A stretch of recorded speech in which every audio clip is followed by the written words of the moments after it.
Secondary Treasures, Unlocking Your Future. This is our first episode of a show designed specifically for students in secondary grades in St. Lucie County and their families. We are hoping to make sure that you're informed about all the wonderful opportunities in St. Lucie County and help you to plan your future. Today we will be featuring a program about all of our Attractor programs in St. Lucie County at 4 of our high schools. Our Attractor programs are designed to allow students to access curriculum at certain schools where very particular specific curriculum is offered.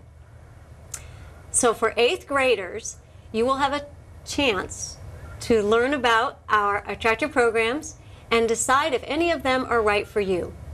Transportation is provided to these programs, however, it is on a more limited basis, and the stops may be further from your home. Qualifying 8th grade students who are interested in applying for one of the following programs will have a chance today to learn about the process and learn some particulars about the programs. Today we will be featuring the Agricultural Science Program and the Veterinary Science Program at Fort Pierce Westwood, the Marine Oceanographic Academy at Fort Pierce Westwood at Harbor Branch, the International Baccalaureate Programs at LPA and Port St. Lucie High School, as well as the Aerospace and Engineering Program at Fort Pierce Central. Students who may qualify for these programs will receive letters in the mail next week informing you of an event that will take place on November 6th. So today will be just a brief overview. I'm very pleased to introduce our 2 special guests that will be telling us more about the International Baccalaureate Program, Mr. Henry Sanabria, Principal at Lincoln Park Academy, and Ms. Bridget Hargadine, Principal at Port St. Lucie High School. Thank you for coming today. Thank you. Thank you. Mr. Sanabria, we'll start with you because the community is probably very well aware that we have a long-standing, very successful college-level program called International Baccalaureate at Lincoln Park Academy. And for the benefit of our students, can you please share with us what that program really is? Well, Dr. Wild, briefly, the International Baccalaureate Diploma Program is a rigorous pre-university course of study which helps meet the needs of those students who are highly motivated and academically oriented towards post-secondary education. It prepares students in using the whole person concept, and at the end of the course of study, the students are required to take 6 exams, which can garner them college credit if they successfully pass the exams. Very interesting. What expectations are held for those students in the International Baccalaureate program? Well, as I mentioned earlier, the program is geared towards those students who are academically oriented and are very motivated when it comes to their academics. And so expectations are high. We actually ensure that the students maintain a certain GPA and that they are passing all of their courses. If they don't pass their IB courses, then there is a chance that they may not be eligible for the diploma program, which is specifically offered at Lincoln Park Academy, unlike at other schools where they offer different types of selective coursework where students can select one class and not an entire course of study. Okay, so the program is extremely rigorous and helps the students to build a competitive transcript. Absolutely. For college entrance. So therefore you have entry criteria to get into the program. Can you tell us a little bit about that? We require our students who are looking for entry into the program, one, to have maintained a 3.0 GPA in middle school. They had to successfully complete the Algebra 1 course. They also have to have had achieved a level 4 or 5 on their FCAT, both reading and math, unless they've taken, obviously, and that's in 7th grade, excuse me. And then they are also required to write or provide a sample essay, and we also look at attendance criteria to make sure that they are the type of students who love and enjoy coming to school and have a very good attendance record. Okay, so we want to make sure students are aware that you have to really be dedicated to your studies and really show us that you are willing to work hard to be successful and build that very competitive transcript that Mr. Santabria was referring to. Thank you so much. You're welcome. So moving from our longest running Attractor program to our newest. Welcome, Ms. Hargadine. Thank you. Port St. Lucie High has had an International Baccalaureate program for several years now. 6 years in the making. 6 years, wow. So can you share with us, is the program the same as Lincoln Park Academy, or are there some differences? Well, in many ways, it's the same program. We offer a full diploma program at Port St. Lucie High School, and we follow all the same guidelines for an International Baccalaureate school as at Lincoln Park Academy. We do offer the opportunity for students to not be full diploma candidates, but to decide to take 1 or 2 courses in IB. We also have been expanding our program into the visual and performing arts. Okay, so Port St. Lucie High School is well known for their arts program, performing arts, dance, and so forth. So you are expanding the IB program to overlap with that performing arts program. Tell us more about that for students who may be talented or interested in that area. Absolutely. The IB program, the World program, does offer courses in the arts, and so we currently have an IB theater program, and we also offer IB film studies. We are going to be offering IB dance for the first time this next school year, and we will be one of the few schools in the country that offers IB dance. Wow, that's very exciting, breaking new ground down at Port St. Lucie High School. Thank you so much for sharing. So we hope that we have a lot of students who are interested in taking on the challenge of IB at either Lincoln Park Academy or Port St. Lucie High School. And I want to thank our guests for being with us for this segment of Unlocking Your Future. At this time, stay tuned to hear about 4 more Attractor programs in St. Lucie County that may be of great interest to those of you who have an interest in science. Stay tuned. Take my hand and start a brand new day, and together as one we'll start to see some change. Underneath everything we are, underneath everything we do, we are all people, connected, interdependent, united. And when we reach out a hand to one, we can influence the condition of all. That's what it means to live united. Welcome back to Secondary Treasures. I'm excited to hear more about the Attractor programs in St. Lucie County. So for this segment, we have 3 additional guests. We have a very distinguished panel here with us today. Let me introduce Professor Atkins from the Embry-Riddle Aero Science and Engineering Program at Fort Pierce Central. Welcome. Mr. Brandon Perdue, the Agricultural Science Instructor and Veterinary Science Instructor from Fort Pierce Westwood. Welcome. And Mr. James Sloan, the Assistant Principal at Fort Pierce Westwood, who currently oversees the Marine Oceanographic Academy at Fort Pierce Westwood. Welcome. Thank you. Thank you. Thank you all for coming. As we talked earlier, we learned about the IB program, a college-level attractor program in St. Lucie County. Our other attractor programs are college-level programs as well as career technical programs.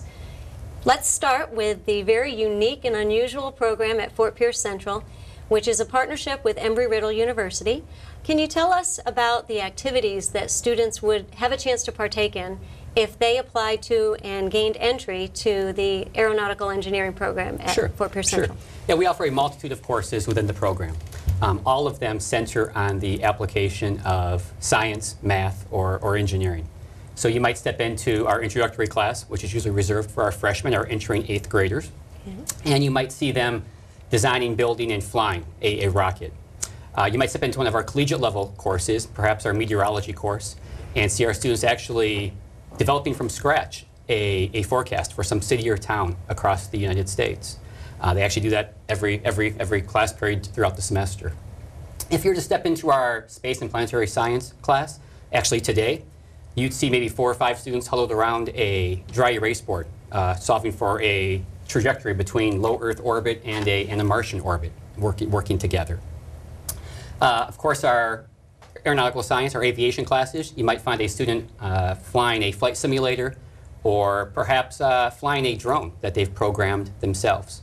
Our engineering sequence of courses, you might find a student working through a design project, some of which they choose for themselves. Wow, that sounds very exciting. And I mentioned the connection to science there. So what careers would your students go for in the Sure. future? Yeah, really, a preparation in math, science, or engineering prepares a student for a multitude of careers, and even the additional opportunity to reinvent themselves throughout the course of their career if they desire. Really, you could find them working anywhere from Silicon Valley to Wall Street, literally, and everywhere in between.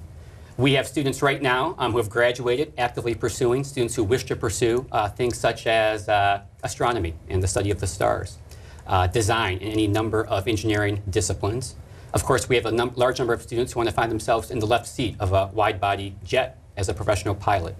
And we also have a population of students who don't necessarily have any long-term interest in some of these career fields specifically, but maybe have their sights set on a med program or a law program at some point in time, and they know they need a rigorous undergraduate degree program to make themselves look attractive to that prospective graduate school. So a whole diverse range of careers and students consequently. So you mentioned the collegiate level courses that you teach. Those are through dual enrollment with Embry-Riddle University, is that correct? That's correct. Our students are earning the very same credit that they would earn on our main campus in Daytona Beach, building a transcript that is undifferentiated from the students on our main campus. And sometimes students worry with dual enrollment courses whether or not they'll transfer to other institutions. Sure. Can sure. you explain to the students what happens if they do not follow through Sure. and attend Embry-Riddle University? Sure. All the students are, saving significant time and money participating in the program. The credits that the students earn can transfer to any institution inside or out of the state of Florida. So for some of our technical majors, folks who want to go into technical majors, these credits might transfer directly into their degree program of study.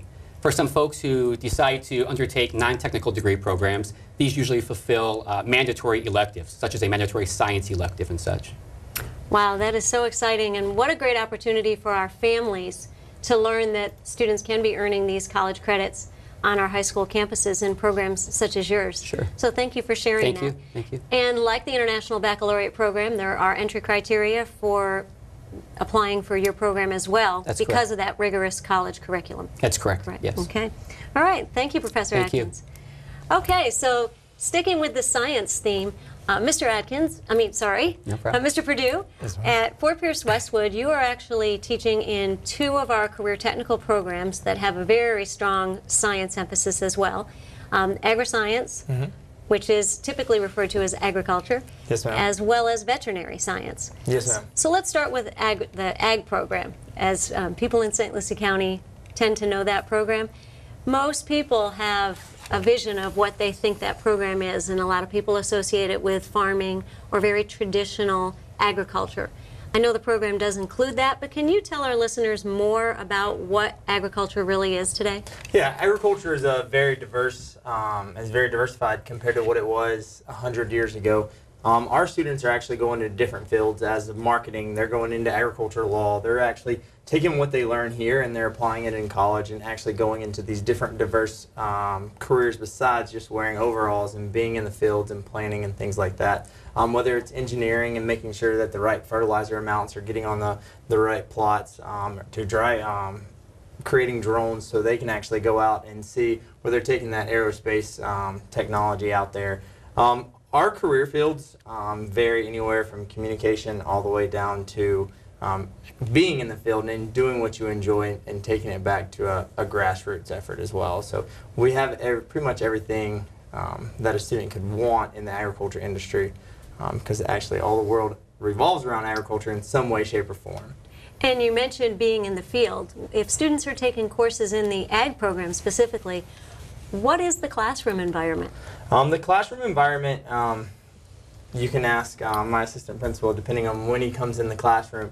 He can actually see us in the classroom on PowerPoint, using some computers and learning the technology-based end of it to where we're actually in the barn or we're actually in the pig pens, where we're actually either dissecting something or we're actually going in and castrating things. We have some things coming up next week where we're actually applying some medicines and things like that. Depending on where we're at, or we're on the other side of campus planning and actually growing gardens for our students who actually run a business where they start from ground up and they run the business and they actually sell the fruits and vegetables, and they're donating to the Treasure Coast Food Bank as well, and they run that as a business, and they sell eggs and they sell vegetables to the teachers, and they have to market that as well and run that just as they would any business. So there's the marketing and business connection as well as strong science presence once Yes, again. ma'am.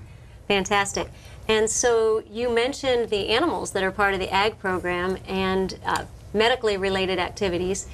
For students that are interested in medicine or veterinary science, you also have the veterinary science program at Yes, Fort ma'am. Pierce Westwood. Can you tell 8th grade students a little bit about that program?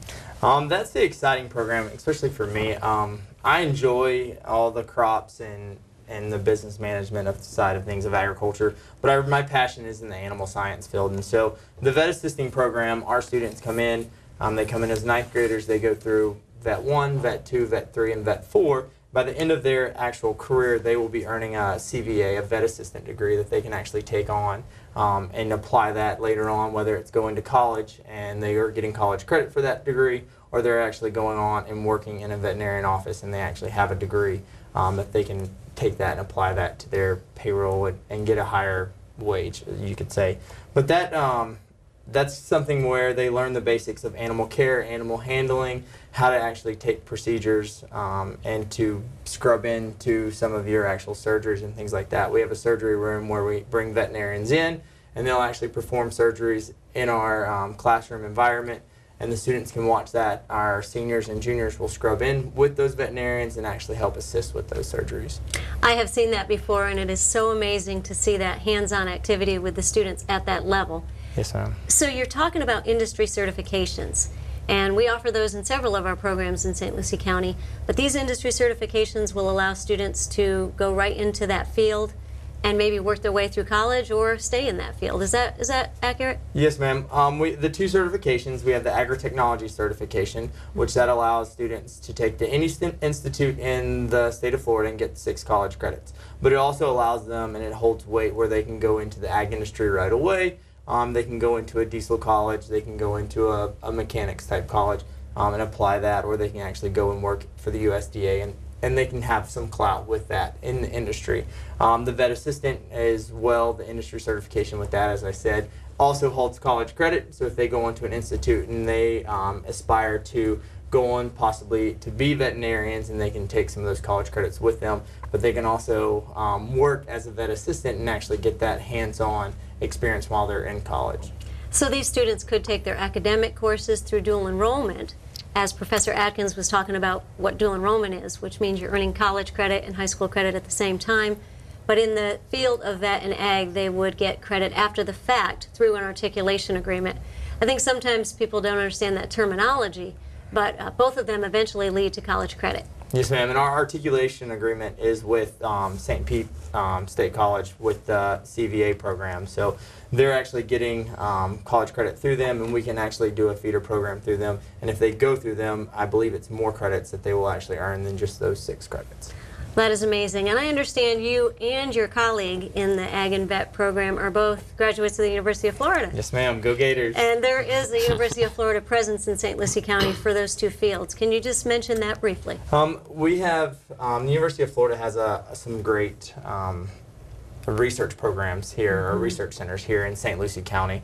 We've partnered up with them, whether it's in the aquaculture field or experimentation field with the vet assistants and stuff like that. We're doing some industry tours where we're going on and the students are going to those facilities and doing some of those industry tours and seeing how later on, hopefully they can take what their knowledge is here and apply that into a career field. And we're also going to the University of Florida is one of our stops when we're doing our junior tour. As they go into their senior year, we're taking them to different colleges throughout the whole Southeast so they can actually see the veterinary programs and see what they can aspire to look forward to. Oh, that is amazing. Thank you so much for sharing that. Okay, moving on to Mr. Sloan, the assistant principal at Fort Pierce Westwood High School. You do work with those 2 programs we just featured, but you actually have a lot of contact now because you're physically located at the Marine Oceanographic Academy campus, which is over at the FAU Harbor Branch campus, correct? So that program is also science-based for students interested in marine biology. Can you tell our listeners a little bit about how the students learn and what is unique about the Marine Oceanographic Sure. Academy. I think you kind of touched on it first. The unique thing being the location.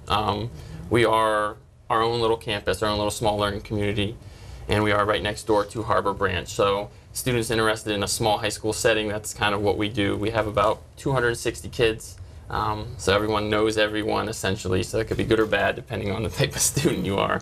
But the second big draw is the fact that nearly every day we are next door with Harbor Branch working with the scientists. Every science class on campus, depending on the class, will have 10 to 20% of the time devoted to working with Harbor Branch. So, I mean, we have things from laser diffraction in the water to looking at the number of pollutants in it. We've done research with them for recently with the pollution in the Indian River Lagoon, surveying that. The newest thing we've worked on is with the technology coming nowadays. Typically, when you go out to do dives with submersibles in the ocean, whoever's on the ship is who gets firsthand knowledge. They've now built in live feed cameras, so we're having students actually get to participate in the dive with the scientists as it's going on. So that's been a new thing with us. One of the other things we do is we do get research and access to the library, so we actually get a full university library and the resources with that. There's also other things. We do seining, which is essentially collecting animals and shells on the ground, canoeing, core samples. So we got a little bit of the higher end stuff and a little bit of the fun stuff for the kids. So they enjoy that kind of stuff. So when we say they're working with the scientists, we don't really mean the scientists are coming in and lecturing. The students are actually working side by side in the field? Yep, and they're with them. The activities, Harbor Branch has 2 employees that are dedicated to specifically designing the activities so that they match with what the scientists are doing as well as what the curriculum we're covering contains. Wonderful. So that is particularly for their science curriculum. For the other courses, are the students in college level courses, or what does the rest of their curriculum look like? In terms of the different classes we have, this past year we had 9 dual enrollment classes on campus, which equates to about 27 college credits. We also had 8 AP classes. Depending on how the college is, that can be anywhere from 24 credits higher, depending on your pass rate and what level you get. So students there are involved with all different levels, from honors all the way through AP and dual enrollment. And though there is a science focus, I don't want to deter people because just because it's marine biology and marine science, we have a lot of kids that go on to nursing, to vet, medical, business. So it's something that, even though we talk about it being marine-based, it really appeals to a broad range of kids. Yes, and in fact, I have worked with a lot of students who go and take a look at the Marine Oceanographic Academy and select it partially because of the school environment and the size of the school. How would it compare to our large high schools? Well, I know I've worked at a large high school, and all of them have the small learning community feel, and they have the small school within the school. I guess what helps us is just a physical location. Since we are at a different place, we are isolated and small in that regard. So I don't want to take away from the other schools and what they do, but I think just our location and our tight-knit group makes it a little bit more of a personalized education. And so you tend to run about 350 to 400 students on the campus, and it's grades 9 through 12, is that correct? Correct. Yeah, we max out. The goal was 100 students per grade, so if we were max out, we would be at 400, and it's 9 through 12.